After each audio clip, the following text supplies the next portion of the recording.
Hello everyone, welcome back to the channel.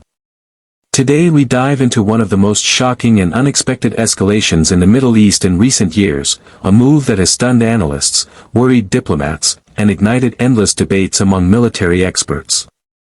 Egypt, long considered a cautious player in the complex web of regional politics, has launched a sudden and decisive strike against Israeli fortifications in Gaza. The ripple effects of this shock assault are being felt not just in Cairo and Tel Aviv, but across Washington, Riyadh, Ankara, Moscow, and beyond. To understand the magnitude of this development, we are going to break down the event in a way that helps you grasp the full scale of what is unfolding. Looking at the exterior of the situation, the interior motivations and details, the performance of the attack, the safety implications for both nations, the unique selling points that made this strike so effective, the cost of such an operation, and finally what all of this means in conclusion. This is not just about tanks and bombs, it's about strategy, timing, and the future of an already fragile region. From the outside, or the exterior view of this operation, the first thing that stands out is the sheer speed and coordination of Egypt's actions. For decades, Egypt has publicly maintained a delicate balancing act, enforcing its peace treaty with Israel signed at Camp David in 1979 while also shouldering responsibility for Gaza's border at Rafah. To the wider world, Egypt was seen as a cautious mediator, often shuttling messages between Hamas, Palestinian factions, and the Israeli government. But this exterior shifted overnight when columns of Egyptian armor, artillery batteries, and air sorties smashed through layers of Israeli defensive positions along Gaza's fortified perimeter. The fortifications, long advertised as some of the most advanced in the world, were designed to withstand rockets, infiltrations, and even subterranean tunnels.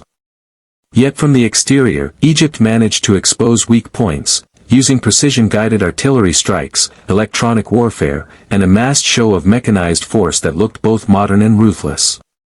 The skyline of Gaza, already scarred from years of conflict, was lit up with sudden barrages that left Israeli outposts scrambling. The exterior impression is that of an Egyptian army that has spent years quietly modernizing and training, waiting for a moment to reveal just how far it has come. Inside, the motivations are shorter and simpler to explain, but no less critical. Egypt has always been tied to Gaza, not just geographically but politically. The Rafah crossing, the endless debates about humanitarian access, and the pressure from its own public opinion have all weighed heavily on Cairo. Internally, Egyptian leadership has also been under strain from economic challenges, domestic unrest, and a growing sense that their regional influence has waned compared to powers like Turkey, Iran, and Saudi Arabia.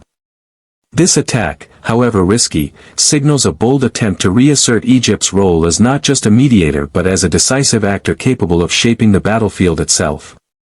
The interior motivations also include frustration with Israeli policies in Gaza, which have repeatedly triggered international criticism, and a calculation that striking now would not only surprise Israel but also reframe Egypt's image on the Arab street. When we shift to performance, the details of the assault show just how effective Egyptian planning has become. Performance here does not mean just the accuracy of missiles or the durability of tanks, it refers to the overall execution of the military maneuver. Reports suggest that Egyptian forces launched simultaneous strikes across multiple vectors, overwhelming Israeli surveillance drones and ground-based sensors. Egyptian artillery units focused on known Israeli bunkers, radar installations, and supply depots, creating confusion within the Israeli command structure. The performance of the Egyptian Air Force, deploying F-16s armed with precision-guided bombs, added another layer of shock to the operation. Observers noted that Israel's Iron Dome and David Sling systems, designed primarily for intercepting incoming rockets, were less prepared for the kind of coordinated ground and air barrage Egypt unleashed. The Egyptians had studied Israeli patterns of reinforcement, timing their attack to exploit moments when Israeli forces were rotating units or engaged in operations deeper in Gaza. The result was a performance that, even if temporary, carved out a symbolic victory that will be remembered for years. Safety features in this context take on an unusual but important meaning. For Israel, the fortifications of Gaza were marketed as safety features, layer upon layer of fences, electronic sensors, anti-tunnel barriers, and concrete walls that were supposed to guarantee security. For Egypt, the safety features of their assault involved ensuring that their forces did not overextend, avoiding entrapment or a prolonged ground slog that could cost them dearly. Reports suggest Egyptian forces used drones not only to guide artillery but also to identify safe retreat paths and to secure humanitarian corridors so civilians would not be directly targeted. That distinction is crucial. While the attack was militarily devastating, Egyptian officials were quick to emphasize that their aim was against fortifications and military positions, not civilians. This safety-conscious messaging is both practical and political, as Egypt cannot afford to be seen as triggering a humanitarian disaster. At the same time, Israel's sense of safety, built over years of technological investment, has been deeply shaken. The psychological impact of seeing unbreachable fortifications suddenly breached is itself a collapse of a safety feature, perhaps more powerful than the physical destruction itself.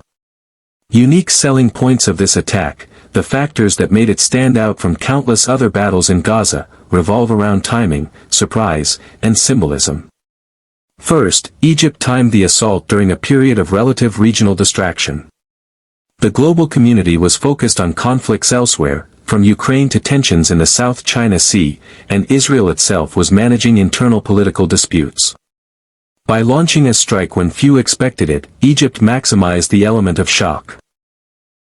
Second, the use of modernized weaponry that Egypt has procured in recent years, French Rafale jets, Russian missile systems, American tanks, demonstrated a hybrid arsenal that few had seen Egypt deploy in combat.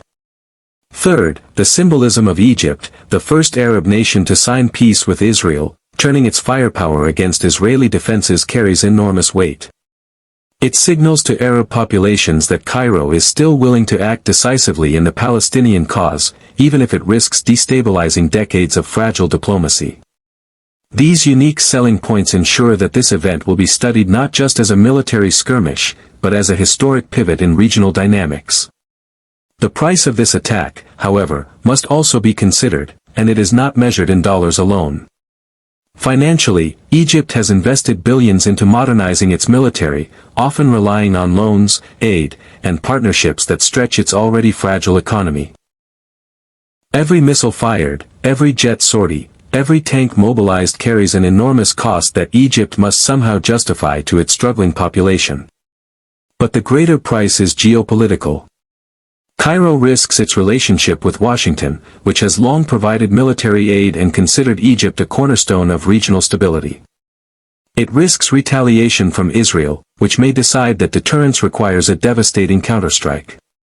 It risks alienating Gulf allies who prefer quiet diplomacy over explosive escalations. Yet Egypt seems to have calculated that the price of inaction, being sidelined, seen as irrelevant, or losing domestic credibility, was even higher. The question now is whether this price will be sustainable in the days, weeks, and months ahead.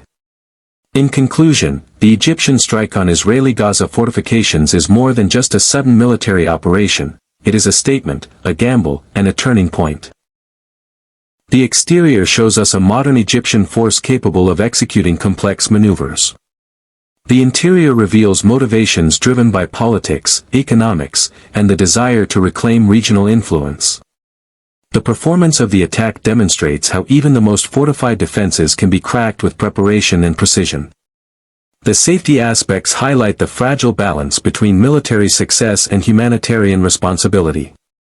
The unique selling points underscore why this moment will be etched in memory: the timing, the symbolism, and the shock factor. The price reminds us that every missile comes with consequences that extend far beyond the battlefield.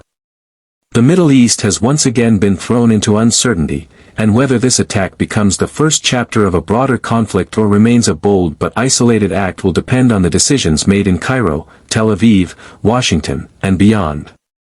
But one thing is certain. The illusion of impenetrable defenses in Gaza has been shattered, and Egypt has announced to the world that it is no longer a silent spectator but an active player capable of changing the game. For viewers watching, this is a reminder that in the theater of global politics, surprises still exist, and sometimes the most unexpected actor can step onto the stage and command attention.